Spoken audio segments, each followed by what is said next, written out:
I want to talk to you about why polished corporate videos don't land in stores. When it comes to training videos on the floor, one of my pet peeves is they act like every client wants the same level of service. Let's say we are a corporate retailer and we're thinking, we don't have a culture video right now. It would be a cool thing. Who do you think should be in it? Do you want to see the CEO? No, Who do you want to see? I want to see employees, real employees. If it is an executive reading from a thing just on video, why? You're thinking the video adds some credibility, it adds some realness, it adds a human. Thing though is only if you get the right human to do it.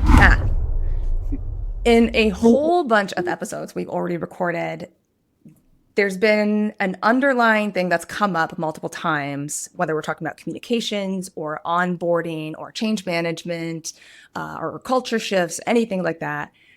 Usually the idea of videos, corporate videos pops up. And usually the sentiment that I'm reading from you is boo.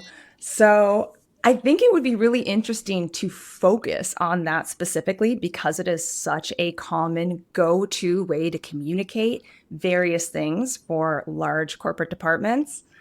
So I want to talk to you about why polished corporate videos don't land in stores, if they don't, and what to do instead. So the first thing, a corporate invests heavily, and I mean time and big money in polished videos, tens, if not hundreds of thousands of dollars for what might reach you as like a 1 to 5 minute video. You know what I mean? Like the executives walking down the hallway, they're at that one place in their corporate office that has that beautiful branded mural, right? Like top of the stairs, whatever it is. The perfect lighting, and the intention is good. It's I want to inspire. I want some FaceTime. I want to connect, and I need to do that in some sort of scalable way. If I have hundreds, maybe thousands of stores, and so I don't want to focus on we're not saying videos are bad. Videos are a great medium in a lot of ways, but why did these types of videos fail to create belief? Mm-hmm. Yeah, I will say, just to start out this anecdotally, Yeah. last night, as me and my husband were going to bed, I said, "Oh, he asked me to do something today, around the house," and I said, "Yeah, I can totally do that. I will get to it after I do, got to record the podcast tomorrow." Mm. And he was like, "Oh, what's the topic?" And I was like, "It's something Becky ran by me, and I'm very interested, but I'm not sure." And this is just me being honest. I'm really passionate about it. Becky's really passionate about it. I'm curious, do people in retail care? Is this a topic that's going to land with people, especially in stores? And I look at him and I go, "We're just talking about corporate videos and how much money is spent and how polished they are." Before I even finish, she goes, "Oh." Literally, that was his face. And he goes, "If I had to watch another corporate video," and then he went on a whole rant about corporate videos, and I go, "Oh, good. This is a topic worth discussing." So, just anecdotally, I just thought it was so funny to get, because my husband is not. It's not that he's not emotive, but it's that when I talk to him about what we're recording, there's a lot of okay, yeah, interesting. Oh, yeah, definitely that topic should be discussed. It's almost never that visceral. So I was like, wow, 20 something episodes in, and this is the one where you're like, oh, finally a topic I can relate to. Oh my God. That's amazing. But I think, why they don't land, I think is tricky, but I think overall, it's just how scripted they come across, or how planned or rehearsed. I think even, and this is going to sound like an interesting take, but even videos that are compliance issues, and I think companies are okay, compliance means serious topic, which means the video needs to be serious, which means like scripted.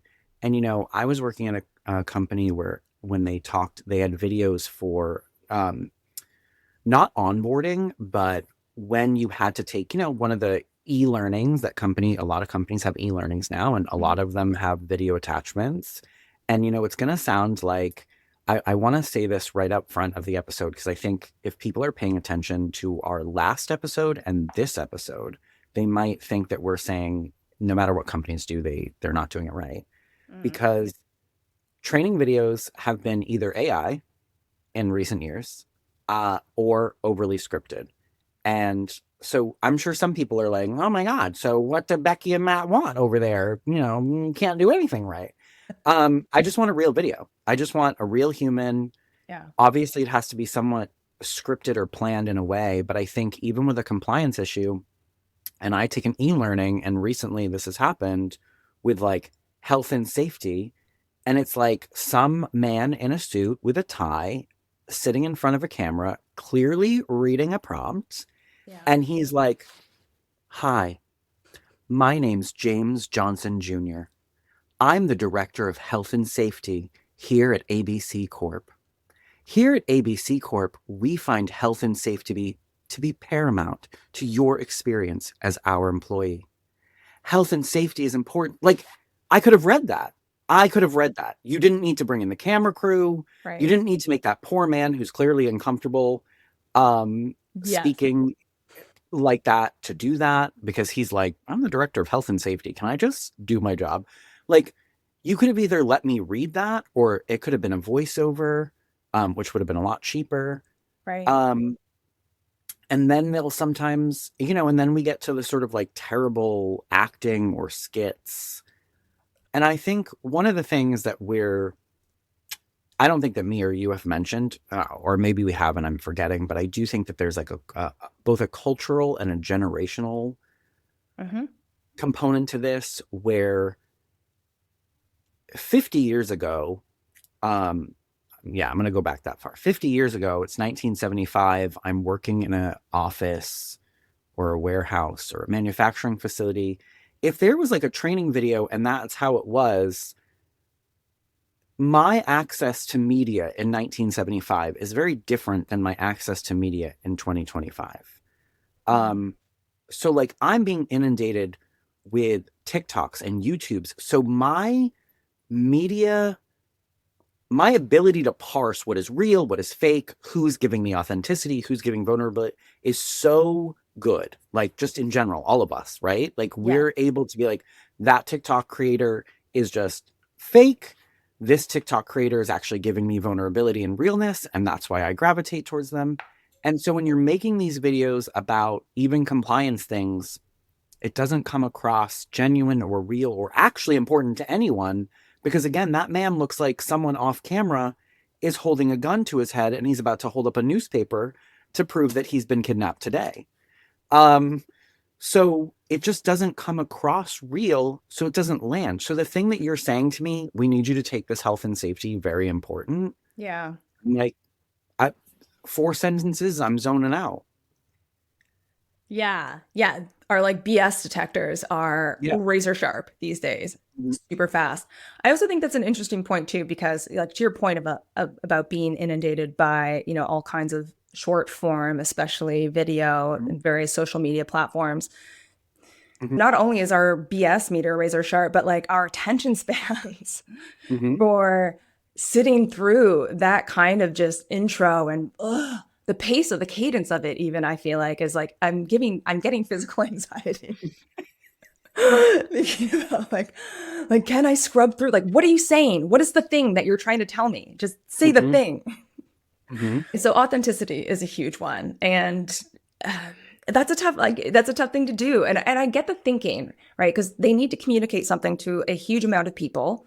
I think their thinking is, look, they don't have time to read, they don't have tons of time to read. Video is fun. Video internally, like for HR and stuff like that, still feels new. Mhm. Like it hasn't been until like the last like few years, I think, that internal teams, internal comms, HR, like different internal corporate departments have had the budget or like the access to create video. And so it's still like a really fun, fresh, exciting idea for them. And so I think it's important to say, like, yeah, we're not saying don't make a video. That video is like an ineffective platform, although I think you need to have the conditions for them to be watched, obviously. And that needs to be said too, because we have a lot of creative partners who are in video production. We're not saying you shouldn't hire them, but leverage them to develop a concept that is real, that feels authentic, that is not you walking down your pretty corporate hallway with beautiful lighting and your company pin on your lapel while reading a script.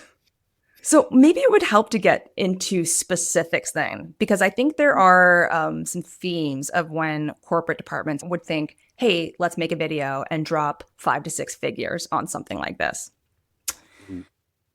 The first one that's coming to mind to me is a culture video. So something maybe that you would watch during your onboarding. Yikes. Yeah. Or, I mean, is onboarding pretty much the only time you would watch a culture video? I think so. Yeah. Yeah. Yeah. Unless something obviously like happened and then the company felt like they needed to like readdress culture. Right. But there wouldn't be like an e-learning. It would be just, yeah, your initial sort of onboarding. Cool. Let's say we are a corporate retailer and we're thinking we don't have a culture video right now for our onboarding. It would be a cool thing. For one, who do you think should be in it? Do you want to see the CEO? No, Who do you want to see? I want to see employees, Mm, and real employees. right. And actually, I want to call out um, someone who did this really well, actually, which was Lush. All your Canadian friends will know them well, and we know them well here in America as well. And Lush did a really good job because the people in those videos were really employees.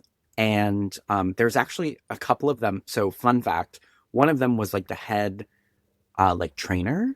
Her name's Erica. When I met her at the yearly conference that we had in Scotland, I literally took a selfie with her because I joked with her that both me and my team were like big fans. I was like, you're like a celebrity. I was like, can I get a selfie? And she goes, of course. Because even though she was the head trainer, and she doesn't work in stores anymore, she used to. She was so charismatic in those videos, so natural, so passionate, so excited that you would watch those videos and you were like, I want to learn. I want to be you. I want to learn everything about you. I want to know what you're saying. I looked forward to every video. I was like, "Ooh, is Erica doing it? Oh, I'm watching it." Wow. And part of that was she was just herself. I think that's a big part of it. Like she had long nails and lots of jewelry, and she's tattoos, and she's got like this cool like hair. Um, which just everything about her just screamed, "I'm just myself," and they just turned on a camera. Um, and so But other people in all the other training videos and like the culture video for Lush are all employees, some of whom other people have met. So it's not just that like they're employees. They're like employees who you're like, oh, that's not like an actor or someone who works in, we didn't just find like the prettiest employee we could find in the Hollywood store near the, you know, corporate office. Mm. That's, Dan. You've met Dan. Dan's now in inventory, but he used to be in stores when they made the video. And, have you met Dan? So it was having the people who actually like work the floor, know the culture, and can really, when the people who've done it are actually talking to you about culture, that feels like, oh, they're not faking it. They're just talking about their lived experience. Yeah. So they saw, assuming they saw that in her and leveraged her relatability, her natural ability to speak to the camera. So I do think a lot of corporate retailers they do understand that they want to get away from stock video now and that they Mhm. want to feature real employees. So a step in the right direction, but often that looks like them slow-mo walking through the aisles. It's not a lot of dialogue. It's like it's shots, it's B-roll, Mhm. but we're not hearing them in a really candid way. I just wanted to call that out. It's like it's not just having your employees, It's letting them do the talking. Well, I also think though that like your employees aren't actors, right? For the most Yeah. part. I mean, there might be someone who wants to be an actor, but they're not actors. They might not be performers. Not everyone can be Erica. And I think that there has to be sort of an okayness with, as long as the employee that did the dialogue or spoke is happy with their performance and happy with you, sending this out to everyone, Yeah. then you should be okay with it. Because I'm sure a lot of the reason there's so much B-roll is because when they're editing it, they're like, oh, that's like, that person's a little awkward. Mhm. We'll get them restocking the ketchup. Um, Right. and it's like, it's okay if they're a little awkward. If anything, that helps. Hmm. Kind of go to like, they're a real employee. They work here. Yeah. Yeah, that makes total sense. And I guess we should like caveat you do actually have to have the culture to Yeah, like well, yes. Well, otherwise, it's also going to be another gun to the head situation. Um, exactly. Here at ABC Corp, we have a lot of fun. Yeah, I mean, no one wants to see that video. Because then they're going to be like, how Right. much? Because then the question becomes like, how much do they pay this person? Um, Right. and the thing is, if I've had teams, I won't say where, but ask that about videos they've seen, like, who would volunteer to say this because it's not true? Right. Yeah, and that's exactly what I meant. So like, meet the moment too. If you're thinking about making a culture video because you think it's going to help your culture, improve your culture, make it better, probably not, unless you're Mhm. going to come at it from a very vulnerable, hey, we know our culture is where we want it to be right now. Here's our plan and how we'd That like would to be, co-create. side note, that would Yeah. be an amazing video. That would Right. actually help your culture. Like, Yeah. and that's like the part for me that's really interesting. And we've had this conversation many times in many different podcast episodes Right. about different topics, but I'm going to keep saying it until some company does it. But the the movement and the moment it would lead to in an internal shift if a company actually just admitted that it wasn't where it wanted to be in a very real way. Like I can picture a video in my head of like a company wanting to do a culture shift and then having employees on camera basically being like, we were chosen to like uplift and change the culture internally, and here are some of the things we want to address, almost like a town hall type thing but on video. um if people saw even a tiny incremental change after that, they're going to be like, oh my god, they listened to those people. How Mhm. do I become one of those people? It just it feeds itself. And like, the video is nice, the posters are nice, all of that's nice. Yeah. But just being real and trying to fix something in a very real way, free, actually. Free Right. 99, the best price. Yeah, and that brings up another good point about the need for agility with videos. And again, a reason to avoid investing $100,000 in one culture video that you're hoping is going to be evergreen, and that you're hoping is Mhm. going to last 5, 10 years. Video is so accessible for all of us, and I wish like if you're going to go down that route, plan to update. Like find the people who are okay with doing it. Don't be like this is our shot. So we're going to make the video for the culture we wish we had because we only have this amount of money for this amount of time. Probably not going to land as effectively as you hoped. Okay, let's keep going. So other than culture videos, let's talk about change. So let's Mhm. say there is like let's say a massive new tech tool rolling out all the way to stores. Who How would video help you? Because what I think happens a lot is you're going to have a bunch of different executives from say like ops, maybe the CEO, maybe HR, depending on what the app is or what the tech is about, and they're going to tell you why this is so great. This is going to be amazing. This is going to revolutionize everything.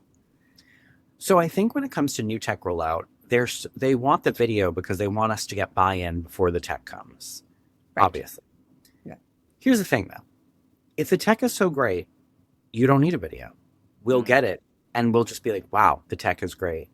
Also, there's instructional videos sometimes that come out with new tech, which makes no sense because it's often on the tool that you're trying to use. What do you mean I'm launching a new iPad register, but to learn how to operate it, I need to watch a video on the iPad register? How is that helpful? So, like the thought the thought just isn't there Yeah. because and this is very unsexy, but when it comes to launching a new app or new tech, do you know what I find teams find the most helpful? There's some nerd somewhere, I'm about to say this, and they're about to like their whole existence is about to be justified. Is literally a page by page instructional guide. Paper, physical paper. Yeah. Like the things that I found the most happy, and I'll give you an example. Like when companies have a scheduling app, Hmm. sometimes it's overly convoluted to like get the scheduling app because it has like a weird name in the app store. It has nothing to do with your company. It's like, work LLC dash two. And then you have to download it, obviously, and then maybe you have to scan a QR code, and then there's like a password, and then there's like they want you to set up two-factor authentication, and then there's all these steps just so that they can get their schedule because it's so easy. There's an app. But I find that those things are adopted more regularly when there really is just like a one page or two page, depending on the tech, like literal piece of paper that's like here, QR code, this, then step three, then step four. Right now, I work somewhere where we also have like, if you're a manager, there's like the Authenticator app, but there's like a specific one that we use. Yeah. And so when you first start to get stuff on your phone, it's like really overly complicated. Like it's quite annoying. Yeah. And I found that those guides are the things that are the most helpful for me and everyone else. It wouldn't be a video. I don't care about the video. And I think when it comes to new tech adoption, we don't need a video, someone being like, someone badly acting, because it's usually not an employee. It's like a bad actor you hired. And they're like looking at the camera. They've got like an old, like IBM big desktop thing on their register. And they're like, I used to be so sad when I had to punch in the code for things. And then it's like transition. There's like magical music. Do, do, do, do, do, do, do, do. And they're like, and now I have an iPad and it's so easy to ring up customers. Hey, Becky, don't you love the new registers we have? They're fun. They're coming to your store soon. Right. We see that and we laugh. And because the thing is I get that here's the thing. Because I Mhm. want to, I want to express that I understand sort of the corporate side a little bit. Right. I know that to get that register change, because I've actually been involved in two register changes now, Okay. like from old tech to new tech. I understand that it took millions of dollars and an excessive amount of planning in the back end to get all of that historical data, all those transactions from the Mm. old to the new. Like it took so much work of a lot of different cross-functional teams from merchandising, inventory allocations, pricing, all of those teams to make all of, tech, all of it happen. I understand that. And now you're like, we want stores to understand how exciting this really is because that's like worth it. And what I hear when I think about that is ego. Mm. Because part of it for me is that's your job. You want Right. stores to clap for you. I mean, that's like us being like, I rang up a customer today. Like, Right. that's the job. Like, I ran Black Friday today. That's the job. And so I think part of it is that. But the other part of it goes back to something we mentioned a couple of episodes ago. I cannot recall which one, but where we talked about corporate communicating when they're working on a change behind the scene, even when it's imperfect, even when it's not ready.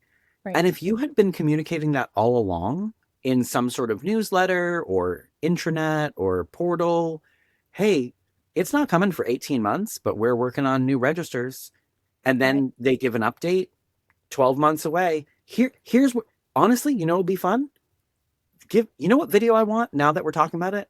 What's I that? want the video of a team in a boardroom, maybe even discussing all of the intricacies of, you know, I'm picturing again, I'm picturing a board meeting, or not even not a board meeting, a meeting in a Mm-hmm. boardroom with like a dry erase board, and there's, you know, the heads of all these cross-functional teams, and they're like, hey, but the historical data, did we figure out whether the new gift cards are going to work on the old system, while Right. half the stores still have the old system, half the stores have the new?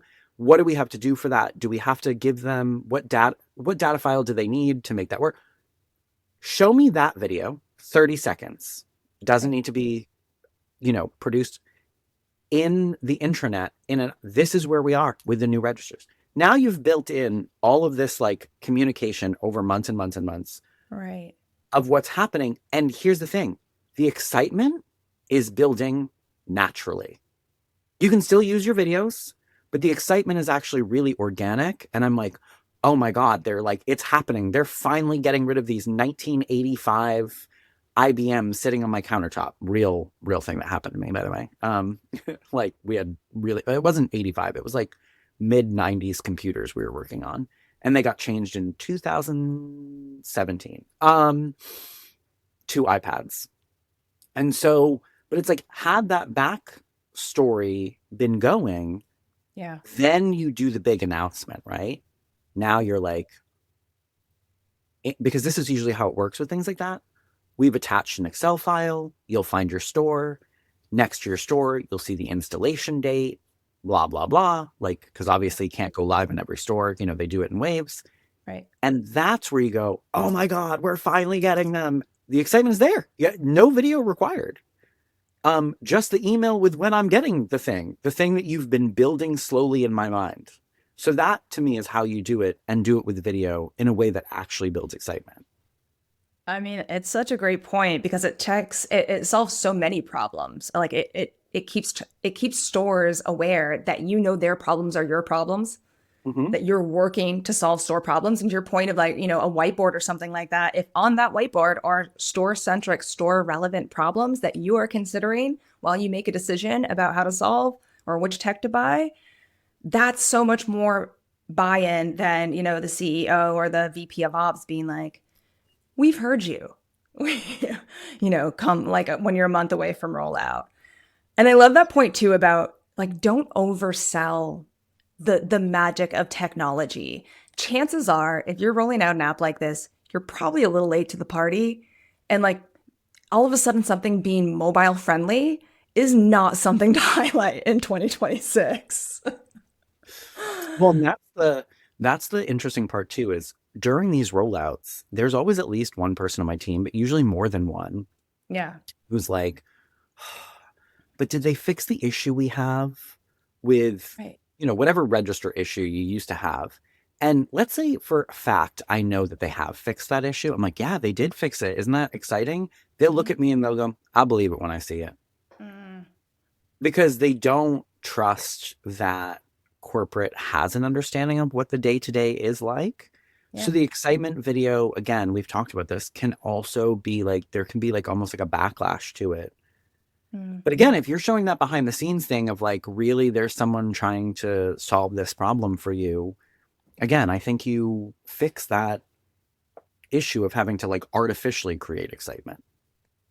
Yeah, you don't have to tell them the why. Because I think Mhm. that's the role of a lot of these videos too, is like, here's why we're doing this. Now, you know, now you'll be able to do this, and this is going to be simplified. But stores know what their problems are. Mhm. Helpful. I love that solution. And it is like I wish it's something that a lot of companies would take on with all of their comms approach. Like Mhm. build it together. You know, keep people in the loop while you're building instead of announcing. Because how amazing is that too for the people who are working years Mhm. on launching this thing? The recognition, because like even something like someone trying to change packaging for merchandising or make it more sustainable or something like that, sometimes that takes a really long time and a lot of different considerations. And it ends up being, you know, one post on an intranet. or Hmm. like one line item on the store newsletter or something like that. Okay, I have another example. How about like a thank you to stores? Like, let's say you had a really great year or you achieved some sort of sales goal or other kind of goal, and the company wants to say, like, this is amazing. We should somehow like how do we update stores that we've done this and that we're so happy about this goal and say thank you? For one, who do you want to see? Do you want to see the CEO then? Let me just make this real clear. Okay. The only time I want to see a CEO in a video is when like a hard choice has to be made, and that video is what we need to feel like there is leadership at the helm. So like moments during COVID come to mind. Um, Moments where the economy is uncertain, like hard moments. That's where I expect the CEO to show up. You think I care about you interrupting your like yacht trip in Italy to have to do a thank you video? I mean, you might as well just like have it on the yacht and being like, thanks everybody, because I get to do this because you do that. Like, I don't want to see the CEO on a thank you video, and I don't want to say anything. They don't get to be a part of anything positive communication wise because that's not really good either. But I do think that they should be there for the hard moments. That's your job, right? Like, Mm, it's your job to show up in the hard moments and communicate to us that we've got this. We're going to be okay. You're making great decisions, and we feel safe and secure in what's happening with the brand.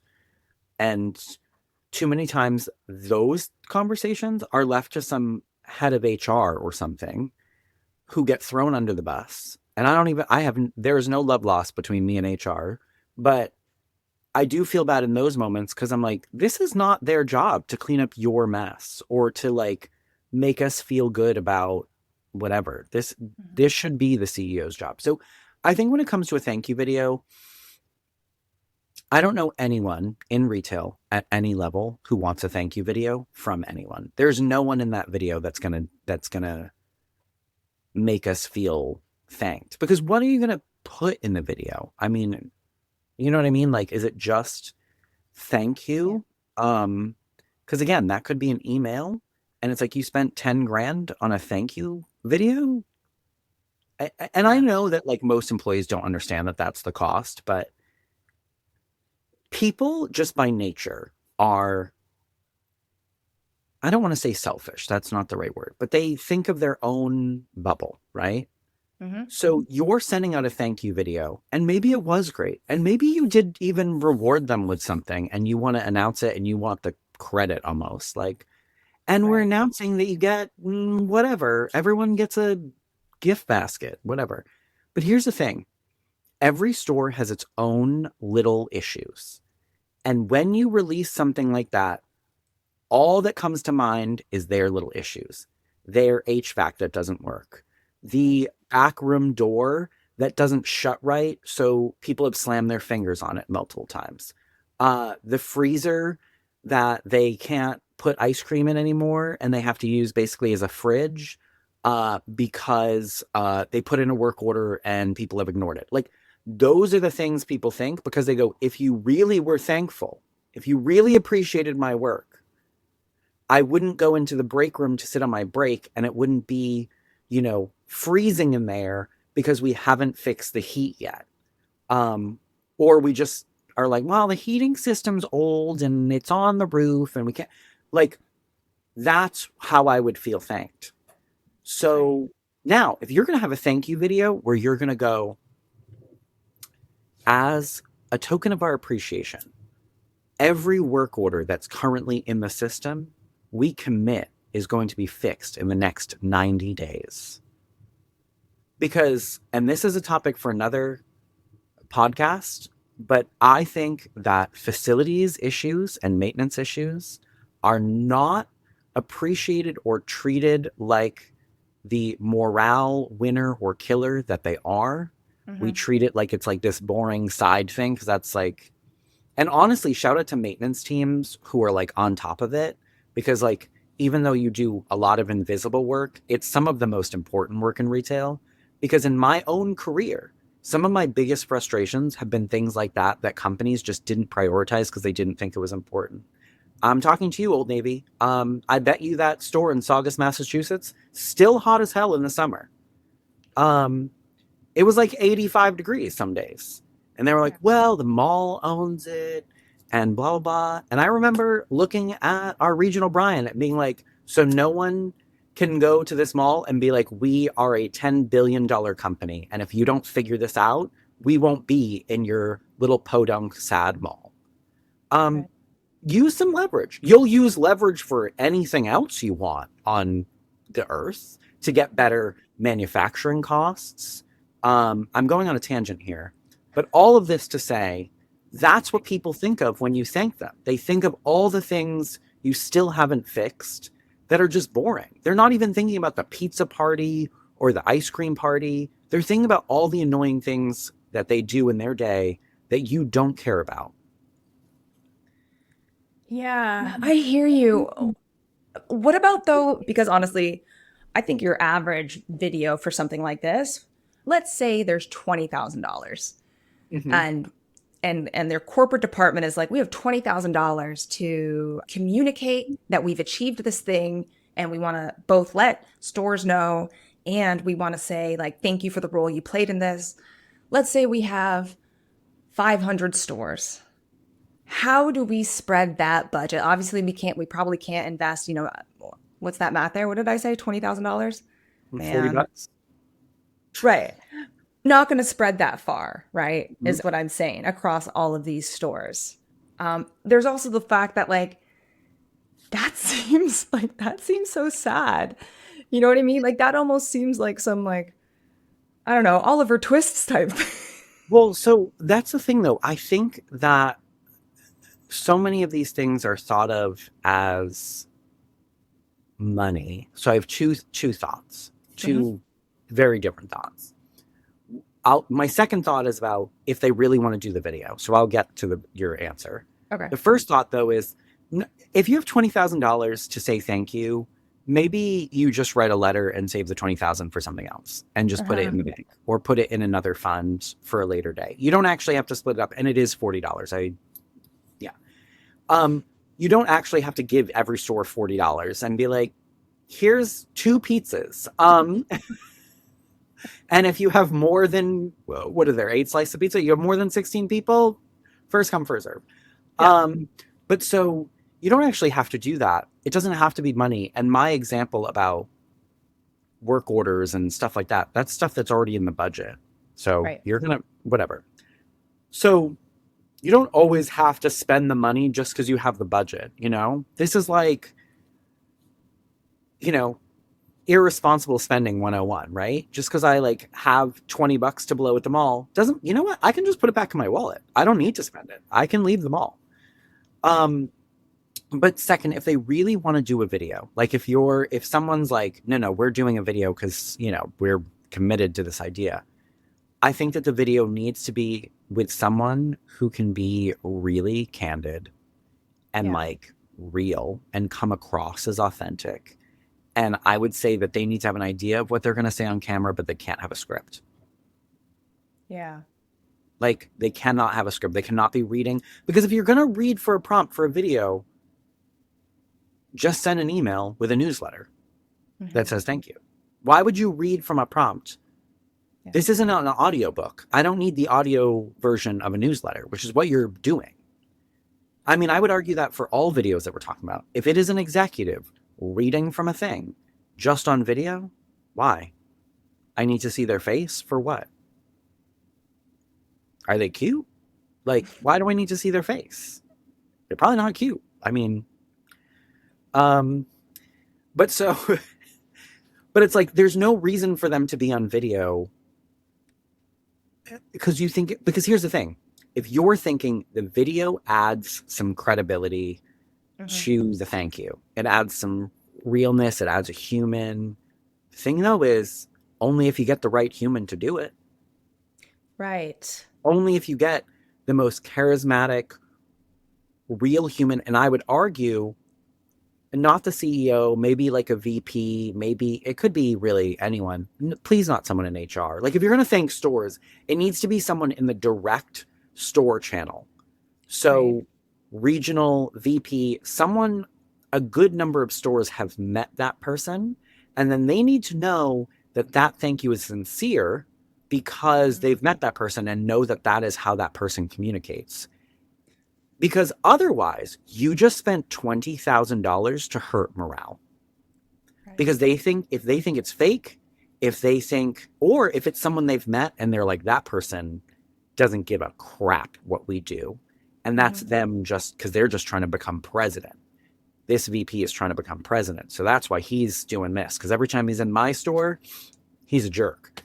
Well, now you spent $20,000 to actually make people go from being like, wow, we did a great job. And then maybe they were internally celebrating to like, not this, not this, blowhard again. You need someone who the teams are really gonna, and I would actually argue maybe, and I'm just off the cuff here, maybe it's actually someone lower than that. Maybe it's a Yeah. district manager. Maybe it's a store manager who's like, hey guys, we did this and that's incredible. I've been with X brand for 20 years. We've never achieved this metric. And Right. and guys, you know how hard our job is and how many days it can feel like we're not getting anywhere. We're not changing the world or doing anything, but this is a result that matters, that really impacts whatever it impacts. And we should be proud. And you know, take a moment with yourself and your team, whatever the case they may be. That video might actually land. That's worth the 20 grand. Because again, if I've met that peer and I know that that peer is sincere and not Right. just trying to become a district manager, I mean, those are the weird things you have to consider, though, right? Which means you also have to be a business that is attuned with sort of like the internal politics and almost like relational things that are happening at different levels, so you can understand, is the person we're choosing to do this the right messenger, Right. and then are they going to be looked at with reverence? I can think back to every company I've ever worked for. Let's say it is a store manager. I can think of every district I've ever been in, and I can think of one store manager who, if they were the one doing the video, I'd be like, of course it's her, because she just wants them to think she's amazing. But there's Mhm. also another person in every district where I go, oh, that's interesting. Like, I mean, Mhm. for example, not to like make it about me. If I was in a video like that, I'm telling you right now, everyone who's ever met me is like, oh wow, we should really appreciate this. Um, Only because I am known to like ask questions and like get curious and be like, is this really the right thing? And I'm very vocal about it. So when I celebrate a company internally, oftentimes peers look at me like, oh, you really think this is great? And I'm like, yes. And Right. here's why. Like, I know I'm a skeptic sometimes, but this is important stuff. So it does, the messenger matters. Yeah. So let's say it's a great point, and it's tough, right? Yeah. Like I will say though, if you are a corporate leader and you're not great at making videos yet, it does take reps. Mhm. So like make them for yourself. Put out some awkward ones. Like get in front of the like take some time to get in front of the camera because you can get better at it. So I just want to like I don't want people to think, watch their first attempt at trying to record a very natural video and be like, oh, no, I guess I'm not that person. Mhm. You can get there. It is a muscle you can work. Um, if you have the right messenger, right? So, like someone who is believable because of their role or because of their status in the company, whatever that is, does a video help you as a store manager as opposed to an email? Because let's say you can throw a QR code up in the break room, and now all of your employees, regardless of when they start, can watch it without having like a chat in with you or a huddle with you. I mean, I definitely think there's a more a better likelihood that people watch a video as opposed to read an email. So Yeah. there is Well, that. so many store employees don't have email, like work I mean, emails. which means I guess I'm thinking like printing it out and posting it versus Right. they're gonna skim it. Um, Hmm. because again, unless there's like a monetary reward hidden in that email, they're not gonna. But if there's a video, they'll probably watch it. Yeah. Okay. Okay. So what I'm hearing is that, if we're asking about believability, whether there's ROI, return on investment, on these very pricey, very time consuming videos that have a lot of stakeholders involved and weighing in and signing off, and there's probably like V13 floating around for approval. Belief is built through relevance and authenticity, not production value. Mhm. I think that's what I'm hearing most. And it's especially, I work with a lot of corporate teams who are like, oh, well, maybe I can, get in touch with our marketing department or some sort of AV team, or we'll hire a consultant. I'm like, guys, we are all so used to watching these videos like on our phone. That does not, in some ways, I actually think that makes them more credible. Mhm. Well, and I also think just it's funny. Retail is not. This is such an interesting thing. The problem is that like once you get into the people part of a business, like retail is, Mhm. now you can't do that highly produced video because that's not how our day to day operates. You Mhm. can't do that with educational videos, culture videos, customer service videos for the love of God, because we don't, hi, welcome in. Like, we don't talk like that. And so Mhm. the training videos shouldn't look like that. And in order to do that, you have to like, you almost have to have people who can do improv a little bit. Because that's what retail is every day. Retail isn't improv activity every single day you're on the floor. It is yes and. Mhm. Um, it's not a formula. And the more you try to make it a formula, the worse service gets, the worse culture gets. And that's why those videos don't land because it's like they're an SNL sketch of what it's like to work in retail. I Yeah. mean, hell, look at their like SNL sketches about like Target they used to do. Um, it's like they're making fun of it, but that's actually kind of what the training videos look like sometimes. That's wild. Got it. So, if I were to sum up, real people who volunteer, who are comfortable doing this kind of thing, who have real stories, a real message to share, are going to be more, not persuasive, but believable, intriguing, engaging than senior titles. Specific stories that are store centric, much greater than this abstract vision of flawless operational excellence or whatever it is. Store context is key, right? So, not so much the corporate corridors. And then messy is better than polished talking points. I would add one more that we didn't really talk about, but I think it should be thrown in there. It's okay if even the serious topics, but especially not serious topics, it's okay to put a little humor in some of these videos. In Yeah. fact, it would be better if you did because goofy things happen every day in retail and in the service industry. And I think companies don't want to, and I understand why, like in like say a customer service video, they don't want to like make fun of customers, right? Right. I do understand that, but customers do ask ask some wacky things sometimes. And throwing one of those things that's not really making fun of a client, but just like you may face this scenario that would make us all like laugh and be like, oh my God, the amount of times if I had $1. And then you give a training video that is a way to respond to what is a very wacky scenario. Right. you've just earned yourself a lot of credibility. One, because you put in humor, and two, because you've put in something that actually happens. Because when it comes to training videos on the floor, like one of my pet peeves is they act like every client wants the same level of service. It's just our job to, hi, welcome in. I see Mhm. you're touching those khakis. Are you shopping for you or someone else? Oh, you're shopping for someone else. Oh my God. So they like khaki, like, and they make it seem like every customer is just going to play the improv game with you, and they're Right. not. Sometimes they stonewall you.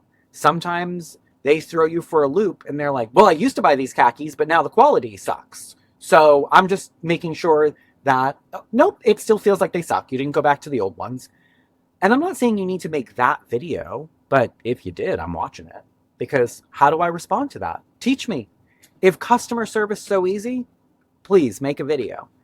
And so I just don't get why we're not doing more of that. And again, I would watch those videos. I'd be like, ooh, we're sitting down with popcorn and they came out with a new training videos. Because quite frankly, that's kind of what I did at Lush. If there was a new training video, we were like fighting over who got to watch it first. That's amazing. At some point, I would love to unpack more of what was in those videos. I don't know if that's allowed or not, but I'm so intrigued. We've covered a lot of, I think, specific examples. Anything that needs to be said that we haven't already brought up? Yeah, I wanna add that there are two areas that I can think of that high production value matter, or at least are worth. They have some ROI. One is very serious, and again, America's going to America. Um, Old Navy's active shooter video was very high production value, and Mhm. why I think that was important. Two things: it made people take those threats very seriously, and two, it didn't make light of what is a very serious problem in this country. Right. And I've seen active shooter videos that are like little cartoon things that are like, you know, when you are in a situation, and it's like a stop animation, like, you know, uh, Ooh. and so it doesn't. But because we've seen so many of them, I guess people are like not even paying attention to that. But Old Navy's was so good, it made you stop and pause. It was actually slightly scary. I'm not gonna lie, um, like because one, the production was so good, and two, it like really, it didn't shy away from the reality, which is what I think why it was so effective. Right. And I'll just say a little bit because I don't know what I'm allowed to say, but it had like literally like video footage of like a shooter getting out of their car with a duffel bag with like a gun in it, and then like heading into a mall, and then all these happy families in the mall. It was literally like a movie production, and it Wow. really made you like be like, wow, this is okay, crap, I need to like pay attention. So that's number one. So anything like super serious like that, go for it. Number two, and this is actually something I was thinking about before we recorded, and my husband last night was, it was the one thing he said was product education videos are worth the investment. So Wow. not training videos, but like product, like we're launching a new product and here's all that it entails. And his example was when he worked at Lucky Brand, and they went over like denim fits and fabrications and weaves, in the product, and then had some people try it on in the video and show how it fits and stretches and whatever. Um, Mm. but I was thinking, like, I've worked in places with like cosmetics and different things where they go over ingredients and textures. And so, like, and I would agree, like, those videos are really helpful to really understand, especially before you get the product in your hand. Mm. Um, and again, those videos aren't really like, there's not a lot of script or fake, because it usually is someone who's very excited about the product or developed the product. Old Navy had very similar things for their like denim fabrication videos. Like when they launched a new, this one has this much stretch and this one has no stretch, and they walked you through it. It usually was someone who was like an expert in that product. Mhm. And I don't think that they needed much scripting. So all of that to say, there are places where like your high production value videos are worth it, but they're they probably have nothing to do with anyone in the C-suite or that high up. They don't need to be in, if they so badly want to be in a high production video, they are more than welcome to resign effective immediately of their position, move to LA, and they can be in the next progressive commercial. Um, because, if that's really what they want to do, then go for it. Yeah. Yeah. So it sounds like that's another opportunity, the product video, which is a great example. Another opportunity for passion to come through, Hmm. which, yeah, again, speaks to that like who is the messenger. And not to like belabor the point or take us on a 4-hour journey about this, but that's also the passion thing has always been interesting to me because I'm like, I know there are people excited about this in the company. Why did you put the person behind the camera who was reading something about it when I know there's some like, because even not, I don't want a video about the new registers. I don't. But Yeah. if you're going to make one, there's some weird, nerdy guy or girl in the office who's like, and the user interface, I spent many hours at night going through and then tweaking it. And then I went into the store in San Jose, California and talked to the employees there. And they told me they hate it when you have this, this, and this. So I fixed it. Like, you give me Right. that weirdo in a video, I'm watching. And I Yeah. might even get excited along with him because I'm like, oh, you did all these things for us. That's so cool. But instead, it's like you grab the most boring person you could find. And then they're like, and the new user interface is great. It helps you with customers. I'm like, why? Yeah, I love it. I think that's a perfect place to leave it unless you have any final thoughts. No, I think I've had all my final thoughts. Amazing. Thanks as always, Matt. Thank you. You're listening to Dear Corporate, Love Stores.